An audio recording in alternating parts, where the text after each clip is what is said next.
vou sustentar, aonde que eu estou situado? Paraná, lê o regimento interno do Tribunal de Justiça do Estado do Paraná. Vai lá nas sessões de julgamento, vai lá em sustentação oral, para você saber tudo o que pode acontecer. Inclusive quando você pode intervir, para quem você deve se dirigir, porque quantas vezes nós, né, estou lá na sessão de julgamento, e o indivíduo começa, o advogado, né, na ansiedade de defender o seu cliente, ele escuta alguma coisa que ele entende que não seria uma verdade, e ele já atravessa a sustentação do próprio colega, né? E ele está proibido de fazer isso, proibido regimentalmente pelo estatuto. Não fosse isso, ele atravessa a palavra do relator. E, cara, gente, isso causa uma irritação e uma desarmonia no julgamento, que até que ponto que é saudável? Ah, não, então quer dizer que você não vai em nenhum momento enfrentar? Não, muito pelo contrário. Só que eu tenho que saber qual é regimentalmente o meu espaço, qual é, pelo estatuto, o meu direito, aonde o CPC me assegura, e mais, como é que o STJ e o STF veem a questão, para eu já levantar essa questão e demonstrar conhecimento. É você enfrentar o problema com o regulamento embaixo do braço. Claro, não conhecendo dele. Porque senão você vai tomar ali uma invertida, para não dizer outra coisa, do relator e dizer, olha, doutor, o senhor precisa conhecer melhor o procedimento desse tribunal. Teve um caso, você falou agora, eu me lembrei, na época da pandemia, era um caso que tramitava aqui na região metropolitana de Curitiba, e eu sustentei, na época era tudo virtual, e o advogado da outra parte, porque a outra parte ali no interior de São Paulo, era de lá. E ele não fez o requerimento nos termos do nosso regimento, que é lá no sistema. Ele atravessou uma petição na véspera do julgamento, dizendo que queria sustentar, entrou na sala de chat lá, entrou para sustentar, o relator falou, tem sustentação, tal, aí ele levantou a mão, lá tem, parte tal, parte... Aí eu levantei também, e aí ele falou, não, mas o doutor não está inscrito, o doutor não vai sustentar. E não deixaram de sustentar. Né? Mesmo ele tendo feito esse requerimento, ele falou, olha, eu quero que conste em ata, porque é um absurdo, porque eu estou aqui, e tudo bem, doutor, mas tem um procedimento, o senhor tem que seguir. Acabou. Né? No fim das contas, lá, o resultado foi parcialmente provido, o recurso, ele perdeu uma parte, deu outra parte, mas certamente para o cliente dele ficou aquela mensagem, pô, você comeu bola, porque se você tivesse sustentado, talvez esse parcial provimento aí seria um provimento integral, talvez a gente tivesse ganho. Então eu sempre costumo dizer, né, a gente não é ser honesto, tem que parecer honesto, né? A gente tem que sempre lembrar, a nossa atividade, a gente mostra um serviço para o tribunal, para o juiz, mas também para o nosso cliente, que é quem está nos remunerando. Né? Então, você ir lá e passar uma vergonha na frente de um desembargador, porque você se preparou para fazer a sustentação oral e nem cabe sustentação oral no caso, olha o recado que você está passando para o teu cliente. O cliente está acompanhando pelo YouTube, você sempre fala assim, peraí, o meu advogado foi lá e passou, não sabia que não podia? Você vai dizer o quê? Não, eu estou lutando. Meu, você está lutando errado, né? Então, brigar pelo cliente é válido, mas brigue da forma certa. Claro. Brigue dentro da regra do jogo, porque senão você vira um bebê chorão na advocacia. Ninguém quer um advogado que seja um bebê chorão. Exatamente, perfeito. E aí já entrando mais uma impressão, até o Guilherme falou a gente não vai entrar aqui, eu não gosto, eu sempre falo, não dá para misturar política, pega 8 de janeiro, já querem politizar. Não, zero politizar, tá? Mas, senhores, olha, comenta aí para nós se você gostar das sustentações do 8 de janeiro ou assista a elas lá no portal do STF também. Vejam, aquilo, inclusive, a ministra Carmen Lúcia falou muito bem, bendita democracia que garante que se fale desse jeito aqui na tribuna, bendita democracia mesmo, a bendita democracia. Quer dizer que eu gostei de uma ou não gostei de outra, não interessa a minha opinião aqui. A minha opinião vai ter quem estiver convivendo comigo no dia a dia. Agora, o que eu tenho que aqui parabenizar é a coragem de lançar alguns argumentos na tribuna, e que são argumentos também legais. Alguns ali tinham argumentos morais, éticos, e daí isso não nos interessa. Mas a coragem de enfrentar um julgador, esse é o fundamento. Então, para não virar bebê chorão, você tem que ter essa coragem. E isso o estatuto nos garante. Mas você só consegue ter isso a partir de muito conhecimento e de muito respeito. Claro. Não interessa a idade, tá, senhores? Porque a idade, às vezes, pega os meninos aí com 22, 23, 26 anos e eles têm profundo conhecimento jurídico, profundo equilíbrio. Não é a idade, né? Então, assim, a idade só nos faz com que nós depois tenhamos passado tantas experiências boas e ruins, você, diante daquela experiência, você já sabe como se portar. Essa é a diferença da idade. Mas para quem estuda, você já tem esse eu diria aqui, o cabedal, aquele instrumento para se defender muito bem. Agora, outro ponto que também me chama a atenção com relação à sustentação, e eu não quis interromper justamente por isso, no momento em que nós estamos sustentando, veja, nós nos preparamos muito bem para a sustentação. Quem é advogado diligente, correto? Então, esse ponto de você conhecer regimento, conhecer estatuto, conhecer CPC, conhecer processo e conhecer jurisprudência ainda do tribunal, por exemplo, eu quando vou sustentar, dependendo da Câmara, estou sustentando dando moral. Dando moral, às vezes em 3 meses a Câmara mudou o posicionamento para mais ou para menos. Eu tenho que estudar aquilo, mesmo que eu já tenha feito recurso lá atrás, eu mesmo tenha feito recurso, porque ele pode ter ficado defasado. Então eu conheço tudo isso.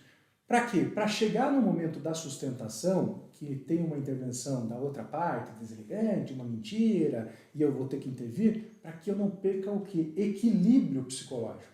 Para mim é importante isso, porque as pessoas parece que não se dão conta de que se você é provocado, se você não tem conhecimento, né, não tem segurança, você começa a gaguejar, começa a ir para lá e para cá, e começa já fica... E daí ninguém mais presta atenção. Então, se você está extremamente afiado, você naquele momento, você dá aquela respirada, como eu falo, né? Eu vou começar a sustentar. Quando eu começo a sustentar, o que eu faço no primeiro ponto? Estou preocupado com o tempo, preocupado com o tempo que me deram, né? O tempo regimental, às vezes 2 réus ou 4 réus, tem que cuidar para a divisão do tempo da sustentação, isso também tem que saber e ler para o regimento, enfim, tudo isso os nossos colegas vão estudar, mas enfim, estou preocupado com o tempo, o que eu faço? Primeiro ponto, eu levantei para sustentar, fico postado, meu presidente me autoriza a palavra, eu vou para a tribuna, coloco geralmente minha pastinha com os meus papéis, né? Ainda sou do tempo do papel, sentei. Veja, pode até já estar contando o meu tempo e deve estar, mas eu não vou começar na correria, eu estou dando tempo para que o meu cérebro comece a entender o que eu farei e desenhar aquele roteiro mental. Pois bem, sento, se tiver uma aguinha, bebo uma água, ligo o meu relógio e daí começo a sustentar, para dar aquele tempo da ansiedade diminuir. Sem dúvida. Quando alguém intervém, começa a falar uma bobagem e corta a palavra, automaticamente você perde aquele equilíbrio. E a tua sustentação, em tese, ela demorará para ou perderá em qualidade. Né? Então, eu acho que tudo isso é importante. Por isso, a necessidade de conhecer muito bem. Outra coisa é conhecer. Né? Enfim, não é momento contigo, mas e também a gente tem que ter um cuidado. Né? Mas para falar dos bons juízes, né? Não falar dos maus, que os maus têm que ser esquecidos e o sistema dará conta deles. Tá? Se não for sistema, eu sou muito católico, eu acredito que terá um lugar guardado além da vida para ele, né? para esse indivíduo. Mas, pois bem, na questão de sustentar. Outra coisa que eu acho que é bem importante, né? Além disso, para sustentar, você vai esquematizar, você faz um resumo, que é o memorial. Perfeito? E como é que o professor Guilherme vê a questão de memorial? Explica para quem é teu aluno, tá? Bom, os advogados antigos me dão aqui o perdãozinho que a gente está falando para gente nova, para a gente qualificar essa audiência, tá? Com esse advogado novo. Aí você me diz também, você entrega memoriais? Não entrega memoriais? Acha que é importante? Não acha que é importante? Diga aí nos comentários, gente, comenta nos comentários porque a gente vai trazendo mais assuntos aqui, tá? É importante o memorial ou não é? É importante. A entrega de memoriais é bem importante, né? Só destacando que esses memoriais que a gente está falando aqui não se confundem lá com os memoriais após a instrução e julgamento, né? Que é aquela última, as alegações finais, lá antes do juiz sentenciar. Aqui, basicamente, é você relembrar para o julgador ou até expor pela primeira vez esse caso para o julgador. Por que eu digo isso? O relator, por óbvio, ele, em tese, conhece o processo. Se ele não conhece, a equipe dele vai conhecer. Só que com a mudança que a gente teve do CPC em 2015 já, a gente acabou com a figura do revisor. Né? Muita gente acha que existe o revisor, não existe mais. Né? Hoje é o relator e os 2 vogais que vão votar. E qual que era a diferença? O revisor, ele revisava o relatório, esse era o papel. Então o relator fazia o relatório, enviava os autos para o revisor pegava esse relatório, pegava o processo, estava com ele e revisava esse relatório. E aí devolvia para pedia dinheiro para julgamento. Então você tinha numa sessão, necessariamente, claro, pela lei, não sei se de fato tinha um conhecimento do caso, relator e revisor conhecendo muito bem o caso. Então quer dizer que o vogal, ele se sentia muito mais à vontade de acompanhar o relator, por exemplo. Ele falou, bom, o relator leu, o revisor revisou, então o relatório deve estar 100% mesmo, né? Então eu vou concordar com esse relatório e a partir desse relatório aí é o que eu vou julgar. E aí eu queria aproveitar para puxar um gancho da importância dos memoriais e também da importância do relatório na hora do julgamento, que é o seguinte, primeiro os memoriais. Eu vou apresentar uma causa para um vogal que não conhece esse processo. Talvez ele tenha tido acesso ao relatório antecipadamente, talvez ele tinha tido até acesso ao voto antecipadamente. Tudo bem, mas o teu trabalho é o quê? Opa, esse cara vai julgar, ele vai participar de um julgamento e ele vai ter, se eu não entregar memoriais, se eu não fizer sustentação, apenas a impressão do relator. Então eu preciso trazer para ele uma nova impressão do caso. Tá? Eu vou destacar um caso que uma desembargadora amiga minha, me contou, que era um caso de uma pessoa que ficou presa na porta da giratória do banco e pediu uma indenização por dano moral, né? E aí tinha um entendimento consolidado naquela Câmara de que isso, o simples travamento da porta, acho que é um entendimento até da jurisprudência, não gera dano moral, o simples travamento. E tinha sido essa a condução do voto do relator. Só que tinham alguns fatos nesse caso que iam além disso, que mostravam que essa pessoa, por ser um catador de papel, estava muito sujo na hora, o trabalho dele, né? E solicitou-se que ele tirasse o sapato e entrasse descalço, numa situação bastante constrangedora. Isso, quando foi levado a essa vogal, chamou a atenção. E aí, no dia do julgamento, o relator veio com o voto pronto de que o mero travamento não gera dano moral. Mas espera aí, não é um mero travamento, teve um fato além aqui que foi destacado em sede de memoriais. Então, a importância dos memoriais é você levar para alguém que não leu esse processo integralmente, principalmente os dois vogais, uma impressão sobre o caso, porque senão a tendência é o que, olha, eu não sei do que é esse processo. O relator está falando, o relator é um par meu. Se ele está dizendo, a tendência é eu acreditar no que ele está falando. Então, o memorial somado à sustentação oral vão trazer uma nova visão do processo ou uma segunda visão do processo para esse vogal. Ou seja, o que aumenta a chance dele, talvez, divergir do relator, dele pedir vista. E aí é sempre como você falou, pede vista uma vitória, claro que é uma vitória. Por quê? Porque é alguém que está se interessando sobre o seu caso, mais alguém que efetivamente vai analisar. Agora, como é essa entrega de memoriais? Né? E aí eu vou falar o que eu faço. Não tem jeito certo, não tem jeito errado. Tem um jeito que cada um faz, tá? Eu antigamente fazia o quê? Eu esperava chegar a próxima sessão de julgamento e eu conversar com o relator. Hoje eu mudei um pouquinho a minha técnica e eu acho que tem se dado um resultado melhor. Assim que o recurso é distribuído ao tribunal, eu vou conversar com o relator. 1 semana, 5 dias depois. Por quê? Porque ele ainda não fez o voto.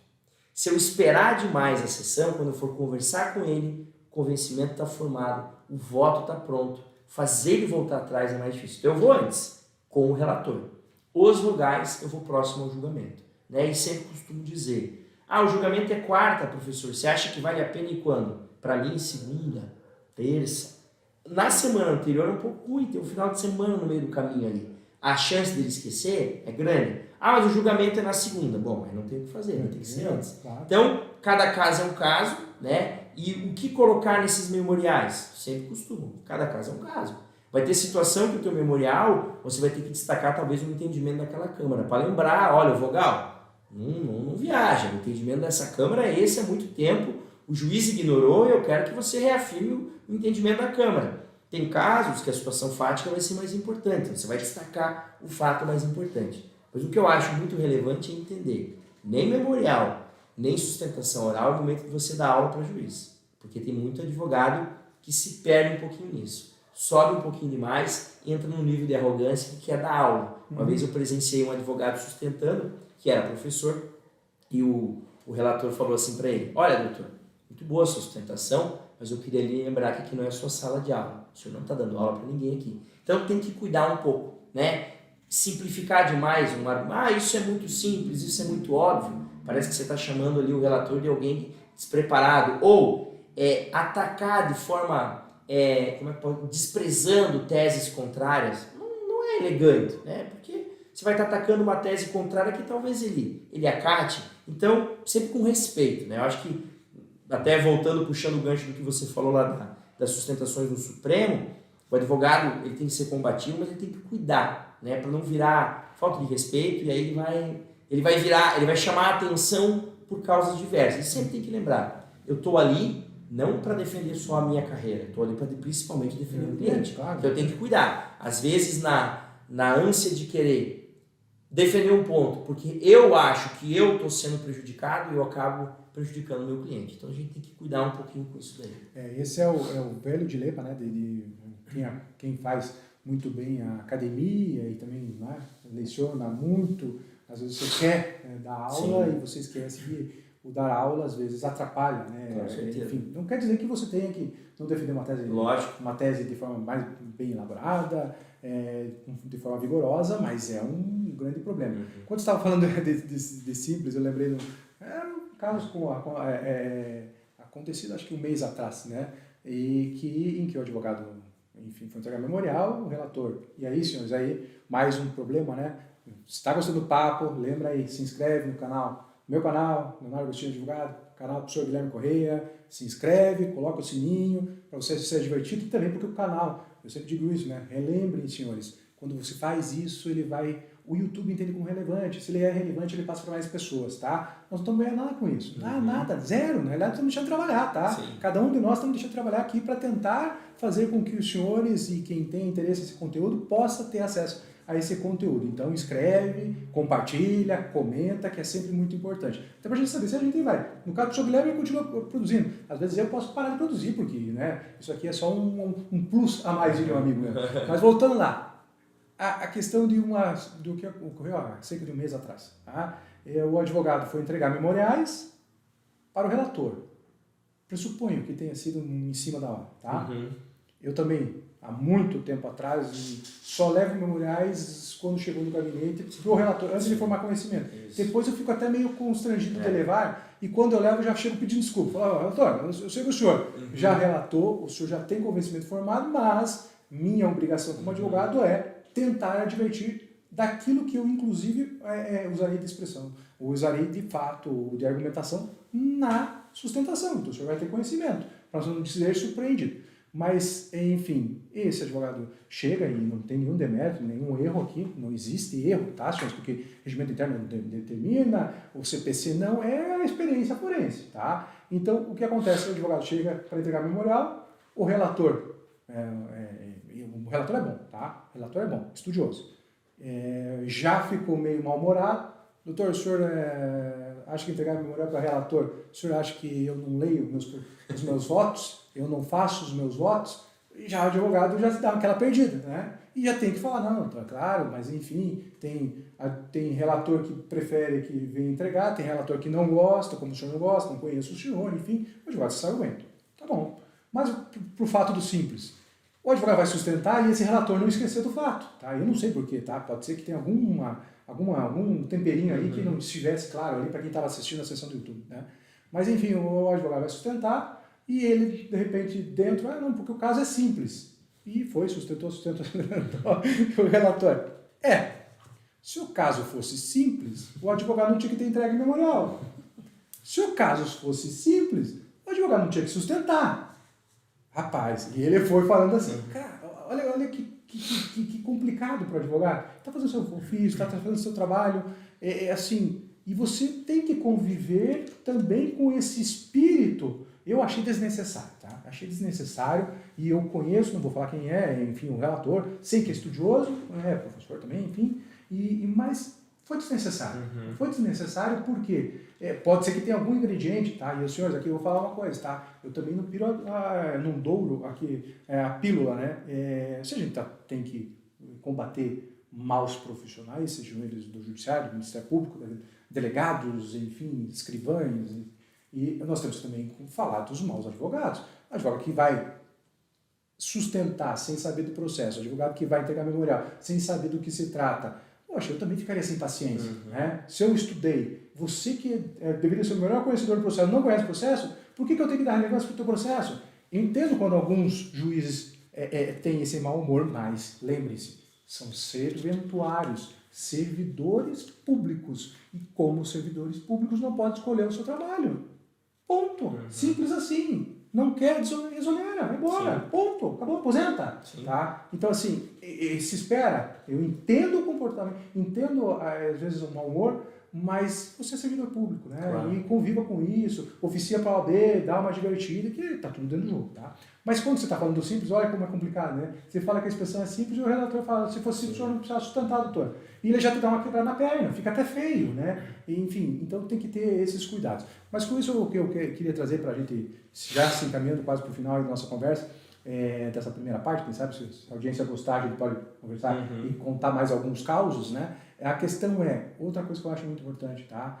Obviamente nós estamos situados aqui no Paraná, conhecemos muitos julgadores do Paraná, nós lecionamos com alguns juízes, hoje desembargadores, isso influencia só para conhecer cabeça, como funciona a cabeça, do que ele prefere de matéria, o que ele tem mais afinidade, né? Porque às vezes você está lá sustentando o interior, você está vendo sustentar no criminal, mas o desembargador, na realidade, a afinidade total dele é com o processo civil. O ex-presidente do tribunal, aqui nós sabemos que ele é uma autoridade reconhecida, adora o processo civil, foi meu professor de processo civil, inclusive na faculdade, né?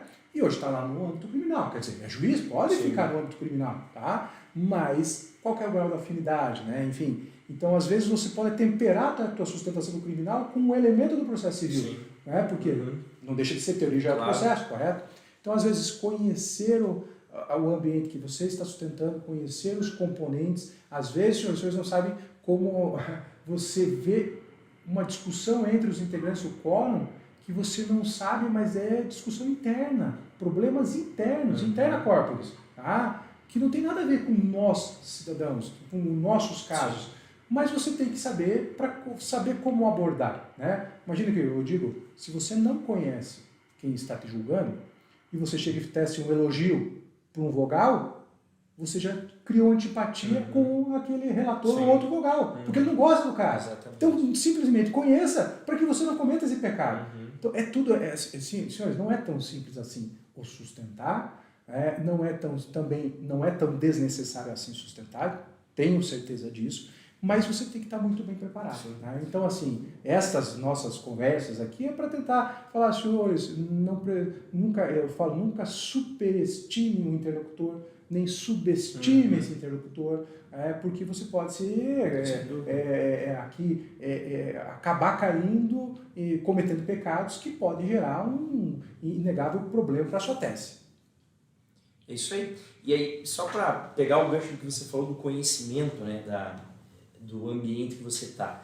Eu digo, tem aluno meu que me pergunta assim, professor, você conhece todos os desembargadores? Claro que eu não conheço. Tem alguns que eu nunca vi. Só que eu digo, a importância de conhecer é tão grande que uma vez um advogado me relatou que passou vergonha, porque ele foi entregar memoriais para um desembargador no tribunal, e quando ele chegou, ele bateu na porta do gabinete, quem abriu foi o próprio desembargador.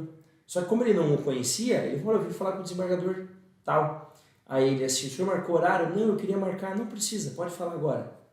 E aí o advogado ficou parado, olhando. O que eu faço?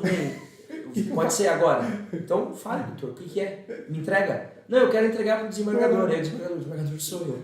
E ele passou aquele carão. Hoje está tão simples, né? Dá um Google lá, vê quem é a pessoa, você saber quem é, vê a fotinha, tem lá no site do tribunal. Eu digo, assim, às vezes a gente vê advogado em sustentação se dirigindo, nominando os desembargadores. Isso é legal, chama atenção, é bacana, mostra conhecimento, né? Só que ele nomina e prende a atenção de quem nem vai participar do quórum dele. Então, assim, é uma falta de conhecimento. Tem desembargador que no final ele ironiza, ele olha, agradeço, né, que tenha tentado me convencer, mas eu nem vou votar nesse caso. Né? E aí, imagine o cliente vendo isso e fala, pera lá, o cara pediu para votar justamente o que não vota. Então, é esse conhecimento, né, olhar para o caso, é olhar para esse cara, como é que ele já votou, é entender a postura dele, né? Eu sempre que vou num tribunal que sustentar lá de forma online que eu não vejo, não sei como é que é, 3 semanas antes eu venho acompanhando sessões da mesma Câmara no YouTube. Hoje está tão fácil para olhar como é que é o procedimento, como é que é, aquele desembargador é mais mal-humorado, ele gosta de uma brincadeira, ele é educado, ele não é, entender cada um para ter uma prévio conhecimento, para quando eu chegar ali, né, eu tentar não ser, como você falou, não trazer nenhum assunto inconveniente que vai incomodar ele, não, é tornar o ambiente o mais assim, você pensa, são pessoas que vão te julgar, as impressões elas são importantes, e aí a gente podia nominar várias aqui, né, questão de traje, né, eu vejo advogado, chega para sustentar primeiro, não põe a beca, aí eu lhe chamo o caso, aí ele põe a beca e diz, não, já entra na sala com a beca, mas é uma sustentação que eu vou fazer online, o regimento diz que não precisa de beca. Eu particularmente acho que é melhor usar, mas se não for, então, esteja adequadamente trajado, né? Não como a gente viu aí, advogado deitado na rede, advogado no carro, advogado com a gravata solta. Pera lá, veja a impressão que você está passando para quem está olhando. A impressão é, ele não está nem aí com o caso, por que eu, que vou julgar, tenho que me preocupar? Então, os rituais litúrgicos, eles são importantes. Teve um desembargador aqui no Paraná, foi um caso interessante, que é um excelente desembargador, mas ele é conhecido por dar aquelas caneladinhas nos advogados, algumas justas, outras injustas, mas ele é muito bom tecnicamente, e numa sustentação que eu fiz ainda na época da pandemia online, eu fiz em pé, que eu gosto de falar em pé, e de beca. E no final da sustentação, ele era o presidente, ele nem votava, ele falou, doutor, antes de ouvir o voto dos meus colegas, eu queria lhe parabenizar pela postura. Nesse momento em que a gente está vendo gente sustentando na rede, sustentando no banheiro, sustentando no carro, ver o senhor, né, em pé, com postura, colocando a beca, é um sinal de respeito e isso é importante. A gente precisa ser... Então, advogado, quer ser respeitado, se dê o respeito. Claro, né? O que a gente viu acontecer lá no Supremo, né? O advogado confundiu o Pequeno Príncipe com Maquiavel. Nossa, professor, mas ele estava nervoso. Eu sei disso. Mas se você não domina, não use o que você não domina. Normalmente o advogado patina, ele fala uma palavra errada porque não é uma palavra costumeira dele. Aí ele não sabe falar aquilo, ele usa de forma equivocada. Aí ele dá margem para o desembargador, para o ministro, pegar naquilo e bater naquilo e tentar desestruturar naquilo e vai conseguir muitas vezes. Então, trabalhe com o que você domina. Se você é uma pessoa que não gosta de ler poesia, você não vai ficar querendo citar poesia na tua sustentação. Por quê? Porque você não domina aquilo. E não tem nada de errado fazendo isso. O feio é querer citar e citar errado. O feio é querer impressionar com uma leitura que você sequer fez, porque ele vai passar vergonha lá na frente. Perfeito. Então se atenha ao teu caso, estude muito bem o teu caso, se atenha aos fatos do seu caso. Os fatos, eu sempre digo, tem muita gente que acha que fato não é importante. Gente, o desembargador, o direito, ele conhece. Se ele não conhece, ele estudou. O fato é o que ele não conhece. Então, às vezes, a tua sustentação vai focar muito nos fatos. Claro, são casos e casos, mas entenda, não tem uma receita de bolo, mas tem coisas do que não fazer, né? Não desrespeite, não vá com traje inadequado, não deixe tudo para a última hora, não chegue atrasado. Mas eu vou ter que esperar. Vai ter que esperar. Faz parte. É um ritual. O ritual é esse. Mas o desembargador atrasa e nada acontece. Isso mesmo, ele atrasa e nada acontece. E você vai ter que esperar, é a regra do jogo, acabou. Todo mundo sabe que é assim. E tem que ser dito e tem que ser feito. Perfeito. Essa é a minha visão. Concordo plenamente. E assim, por isso que eu digo que é importante você coletar até os dados, se você é um advogado mais novo, coletar as experiências dos advogados mais antigos. E se você gostar aí do que nós estamos batendo papo, que são só impressões pessoais, senhores, eu vou colocar uma advertência, tá? Não é regra, não siga essas nossas regras. Se você não gostou, paciência, tá bom. Achou que a gente não é nada usual, tá valendo, não tem problema. A questão é, não, mas eu gostei tanto, então eu vou seguir. Não, cada um tem o seu jeito de atuar. Você vai pegar aqui 10, 20 advogados e vão falar, não, mas eu não faço isso. O senhor Guilherme falou, eu não faço isso que o Leonardo falou. Não é importante conhecer o relator, não é importante conhecer isso, não é importante... Tá bom, tá fazendo o jogo. O que interessa é que nós todos coletemos essas informações de quem é mais experiente do que nós, de quem já esteve ali com o GPS ligado e deixou um mapinha para a gente seguir aquele mapinha. Não, mas eu quero pegar esse atalho. Tá bom, tá valendo, isso é teu. Não quero pegar esse atalho, aqui deu certo, então vamos por aqui. Gente, é para isso, tá? Então se você gostou, aí vai comentando, compartilhe, curta, também nos fale aí. Eu gostaria de trazer um amigo, qualquer um amigo, enfim, amigo não, porque daí vai se dar por impedido, né? Suspeito, né? Vai dar por suspeito, então não será tão amigo, tá? Pra gente não perder um bom julgador, mas eventualmente trazer um desembargador para nós discutirmos essas impressões. Porque, por exemplo, eu tenho, até hoje, eu pergunto para um ou outro, né?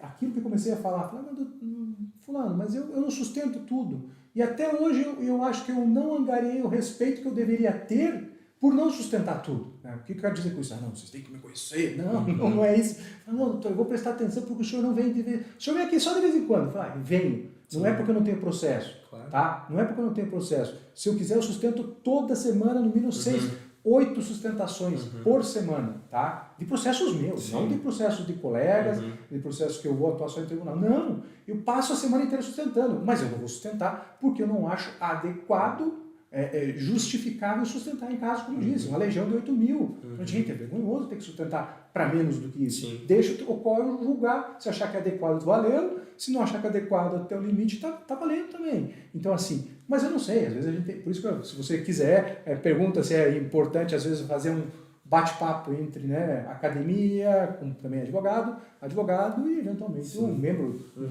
da magistratura para nos trazer aí. Comenta aí se você achar interessante, a gente pode tentar convidar alguém para falar sempre em tese. E aqui o que nós estamos falando sempre é em tese, tá, senhores? Tudo em tese. Procure regimento, saibam o que você vai falar, procure a doutrina, assista a outros vídeos do YouTube, tem muito conteúdo bom de graça, né? Aí, então isso é importantíssimo. Senhor Guilherme, já terminando então esse nosso bate-papo, agradeço aqui você ter vindo para participar do meu canal. Sim. E daí eu falei, vamos fazer essa dobradinha, claro. Fica também disponibilizada no canal do professor Guilherme. Eu acho que assim, as experiências, nós teríamos muito mais causos a contar aqui, tá? Nós nos limitamos a contar os casos, e seriam os causos, tá? Porque obviamente nós temos aí eventualmente dever de sigilo, casos nossos, não podemos ficar sustentando, apresentando, mas também assim, nós temos causos nossos, de outros amigos, experiências também importantes, mas nós temos limite de tempo. Né? Então, esse limite de tempo, se você quiser que a gente aprofunde mais, também fala novamente. Manda aí um direct para o Sr. Guilherme, para mim, coloca aí nos comentários, para dizer, não, eu acho que eu poderia fazer mais um para contar os casos, experiências, quem sabe a gente joga mais uma advogada, uma amiga nossa, mais um outro advogado, para trazer, coletar essas experiências, porque eu acho que é enriquecedor. Sr. Guilherme, mais alguma consideração final sobre a sustentação? Não, acho que era isso. Fora o caso de ter que pagar bem para nós pela sustentação, né? É verdade. Estimativa de horário. Sustentação qualquer valor vale a pena. Qualquer cervejinha, né? Uma cervejinha hoje nós estamos gravando um dia quente, com as luzes aqui, nós vamos sair daqui e tomar cerveja? Não, porque é uma segunda-feira, tá, senhor? Estamos marcando o vídeo aqui para vocês não se preocuparem, estamos aqui no começo da semana também para tomar uma cervejinha, né, professor Guilherme? Não, mas nem happy hour ainda. Nem happy hour ainda. Então, senhores, professor Guilherme, agradeço mais uma vez, né? Sempre compartilhar esse conhecimento é importantíssimo, e eu vou ficar aqui vendo os comentários para ver se a gente não marca uma outra live, enfim, um outro encontro para a gente continuar falando de sustentação. Se não, depois, senhores, já está programado para o professor Guilherme aqui para falar de juizados especiais. Também nós temos muito a falar aqui de provas no processo civil. Enfim, eu vou explorar bastante o professor Guilherme, porque nós somos amigos. Então, e ele sabe quando ele precisar de alguma coisa do direito civil, por mais que eu conheça pouco do direito civil, né, mas ele pode também contar comigo aqui para a gente debater. Vocês vão ver muito isso. E eu tenho a gente vai sair aqui do almoço, a gente vai conversar sobre alguma coisinha aqui. Eu quero fazer quero ver se ele topa aqui uma live interessante. Mas depois a gente conversa nisso, deixa a curiosidade de vocês. Obrigado, professor Guilherme. Obrigado, né? Eu que agradeço. Até a próxima, então. Senhores, até a próxima. Um grande abraço e até a próxima. Tchau.